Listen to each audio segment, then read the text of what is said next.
Di teknik kimia sendiri kita nggak terlalu fokus yaitu ke perminyakan, tapi kita banyak fokus lain, misalnya ke FMCG atau ke kosmetik dan sebagainya gitu kan. Aku ngerasa kalau ke depannya sebenarnya individu-individu apa sih yang dicari gitu dalam dunia kerja gitu.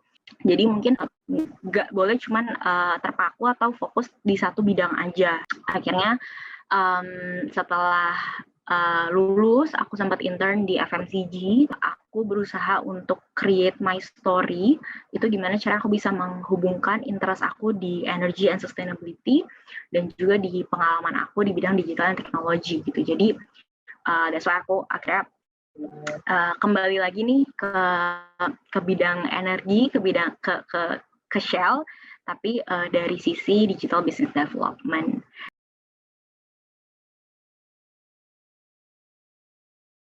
Perbedaan yang pertama kali adalah dari sisi culture-nya mungkin ya, karena ketika aku pindah ke perusahaan corporate ini, jujur aku di awal mungkin agak culture shock karena ketika aku di Traveloka semuanya itu mungkin kok aku bisa bilang anak mudanya lebih banyak kali ya. Kalau dari sisi pekerjaannya di digital ini kita nggak bisa tuh bekerja secara organik-organik aja, secara biasa-biasa aja, tapi kita harus cari cara sebenarnya kalau misalnya kita develop sesuatu dan itu nggak berfungsi dengan baik atau secara operasional itu malah mengganggu operasional. Nah, kita harus cari cara cepat untuk mengatasi hal tersebut. Kalau dari sisi role, mungkin tidak terlalu banyak perbedaan karena aku juga di perusahaan sekarang di bidang digital.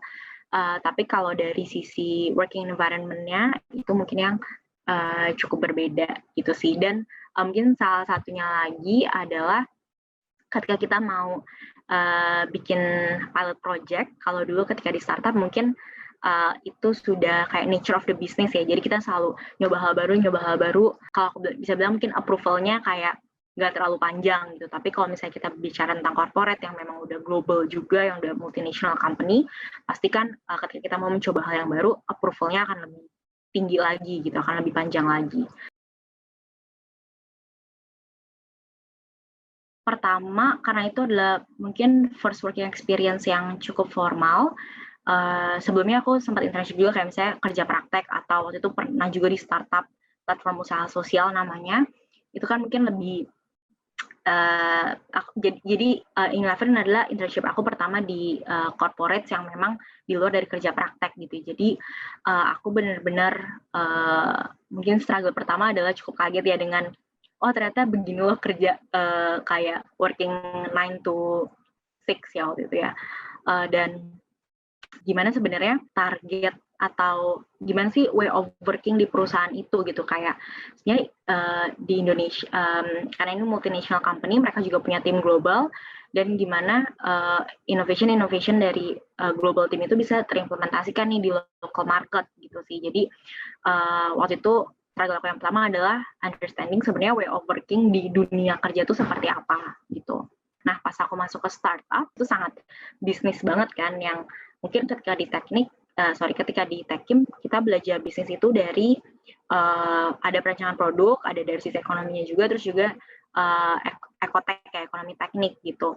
Nah itu struggle-nya cukup besar karena waktu aku masuk memang pas banget mereka lagi nge-set target untuk quarter berikutnya. Pastinya kan kita nggak kerja sendirian, jadi ada line manager, dan menurut aku building personal instead of professional connection sama line manager itu very important, tapi menurut aku kalian juga harus bisa honest sama line manager gitu. Kalau misalnya aku nggak bisa nih kalau misalnya dilepas sendirian gitu, karena balik lagi tadi kan mereka ketika interview kan pasti juga udah tahu lah latar belakang kalian apa yang pernah kalian lakuin, dan strength weakness kalian apa gitu. Jadi saat interview itu just be honest menurut aku, karena kalau misalnya kalian bilang misalnya di internship sebelumnya gue udah pernah nge-set target gitu.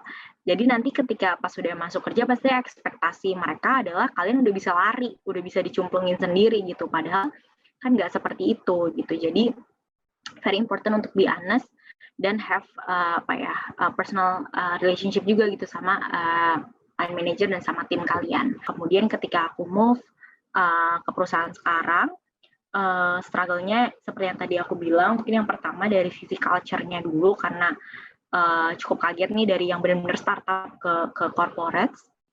Terus juga ketika aku masuk di bidang digital business development ini, sebenarnya kan ini adalah hal yang baru lagi ya buat aku, karena dulu pasti startup aku lebih ke arah bisnis karena revenue and growth. Tapi kalau di sini kita lebih banyak ke expose ke arah building digital infrastructure sebenarnya. Misalnya kalian ada permasalahan dari sisi sales. Sebenarnya ini sesuatu yang bisa di-solve dengan digital tools yang sedang kita develop gitu. Gimana cara aku bisa meyakinkan mereka kalau digital tools yang sedang kita develop ini bisa membantu mereka untuk operational sehari-hari gitu. Dan dari sisi stakeholders-nya sendiri, aku harus engage dengan lebih banyak stakeholders dibandingkan dulu aku di perusahaan sebelumnya. Jadi memang itu benar-benar nggak bisa kerja sendirian atau cuma di satu tim, cuma tim digital aja nih yang kerja, tapi benar-benar butuh kolaborasi dari tim marketing, sales, route to market gitu. Jadi memang ketika aku masuk di corporate ini, aku ngerasa dari sisi exposure itu lebih holistic lagi dan hands-on experience banget sih gitu. Kalau misalnya aku reflect ke pekerjaan aku sekarang, mungkin memang secara skill teknik kimia atau aku tentang teknik kimia, tentang perancangan pabrik dan sebagainya memang sejujurnya nggak terpakai gitu ya secara my day to day activity gitu. Tapi dari perjalanan aku di teknik kimia, aku ngerasa banget gitu ketika aku belajar engineering, analytical skills aku sangat dibutuhkan. Seperti yang tadi aku bilang dari sisi analytical skills, dari sisi group work, terus juga dari sisi ngebangun personal branding aku sendiri. Aku sekarang fokusnya adalah aku nggak mau nih cuma jadi orang yang T-shaped, kalau teman-teman tahu gitu, jadi fokus di satu, tapi overview other principle juga. Nah sekarang aku ingin membrandingkan diri aku sebagai orang yang punya that seperti sisir gitu atau huruf M gitu. Jadi memang kita punya skill atau bidang-bidang yang kita dalami, tapi kita juga overviewing other principles gitu.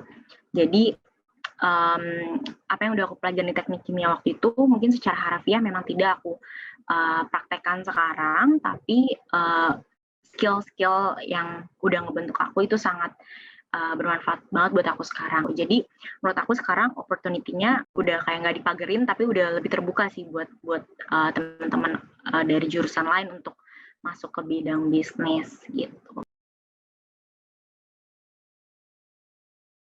Kalau aku sih ngelihatnya personally ya, aku ngelihat itu tidak berpengaruh karena ketika kalian akan dipromosikan kan pasti kalian sudah punya at least 1-2 tahun pengalaman kerja di kantor tersebut kan. Jadi sebenarnya para manajemen level akan ngelihat dari kontribusi atau values apa sih yang udah kalian add ke bisnis saat itu gitu. Jadi benar-benar dilihat apakah yang kalian kerjain yang setiap hari kalian lemburin itu add values nggak sih ke bisnis atau cuman sebenarnya nyapain diri kalian aja gitu. Jadi balik lagi semua balik ke performance kalian ketika kalian bekerja gitu.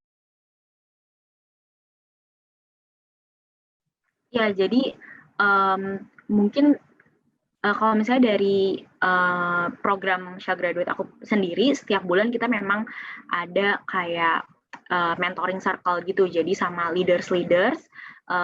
Dulu sih kita masih face to face ya, tapi kalau sekarang kita udah online terus. Jadi misalnya satu leaders, mereka akan, let's say di bulan ini topiknya adalah tentang negotiation skills misalnya, atau sales skills. Nah, para graduate programs ini akan hadir gitu di acara tersebut gitu. Jadi ada mentoring circle. Tapi kalau misalnya tadi aku bilang itu adalah mentor memang di luar program aku. Jadi memang aku reach out sendiri, dibantu juga sama line manager aku untuk dia sharing lah tentang pengalaman dia, terus juga dari sisi hard skill misalnya dari data analytics gitu. Jadi dan itu sebenarnya customize banget sih, tergantung kamu sama mentor kamu. Apakah dia kalau misalnya GM atau pokoknya sibuk banget, mungkin dia akan propose, oke boleh kita nih per quarter gitu. Jadi per 3 bulan kita ada 1 jam mentoring session. Nah, kebetulan kalau aku, mentor aku ini cukup fleksibel dan open banget. Jadi kita adainnya per bulan gitu. Jadi memang ada, kalau mentoring circle yang tadi aku bilang yang bareng-bareng itu emang kayak udah programnya, tapi kalau yang ini adalah additional yang sebenarnya nggak cuma aku, tapi teman-teman yang lain juga bisa reach out aja ke management level gitu kalau misalnya mereka pengen menjadi mentee dari orang tersebut. Benar-benar yang kita lakuin itu trial and error karena kita belum punya nih guidelines-nya dari sebelumnya karena benar-benar tim baru gitu. Jadi kalau misalnya aku bisa ngomongin beberapa pilarnya, yang pertama adalah dari sisi building digital infrastructure. Sekarang itu kita udah pakai beberapa aplikasi, tapi gimana kita bisa nge-streamline proses dari aplikasi tersebut nih. Kalau dari sisi analytics, jadi salah satu aplikasi yang kita bangun juga berbasis artificial intelligence, dan misalnya data visualization tools kayak Tableau atau Power BI.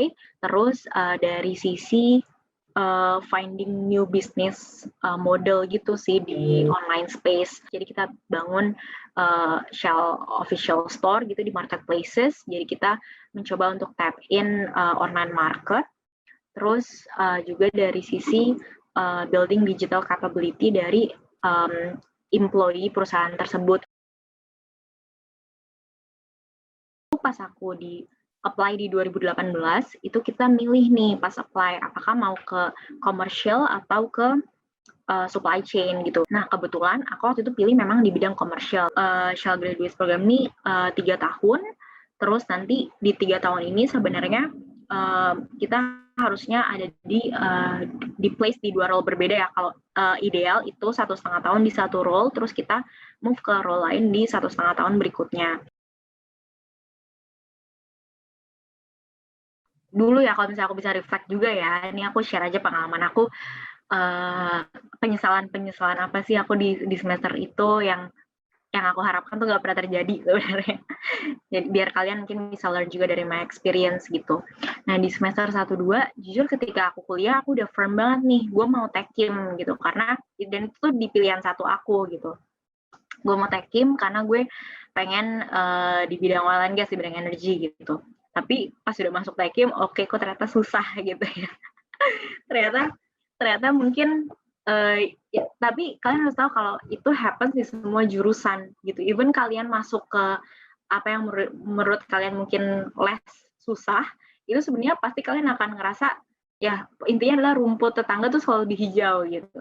Jadi saran dari aku adalah meskipun kalian aktif di organisasi, dari sisi akademisnya itu jangan sampai ketinggalan juga, karena kalau kalian misalnya nih teman-teman ada yang mau ke startup sekarang, dulu ya pas aku requirement-nya adalah minimum IP 3,5 gitu. Jadi emang udah kayak mungkin banyak yang bilang IPK tuh nggak penting gitu, tapi sebenarnya itu menurut aku itu penting gitu. Nggak cuman kalian aktif aja di organisasi, tapi IP juga penting. Dan apalagi misalnya kalian mau lanjut ke masters gitu, ke S2, university kalau misalnya kalian memang aim for yang top notch uni, pasti mereka akan aim misalnya 3,5 atau 3,7 ke atas gitu. Atau misalnya kalian mau masuk consulting, ke consulting firm yang misalnya BCG, McKinsey, pasti mereka akan mostly lihat yang memang IPK-nya misalnya 3,7 ke atas gitu. Jadi menurut aku IPK itu sangat penting, dan itu salah satu yang I wish aku bisa perbaikin waktu di awal-awal sih.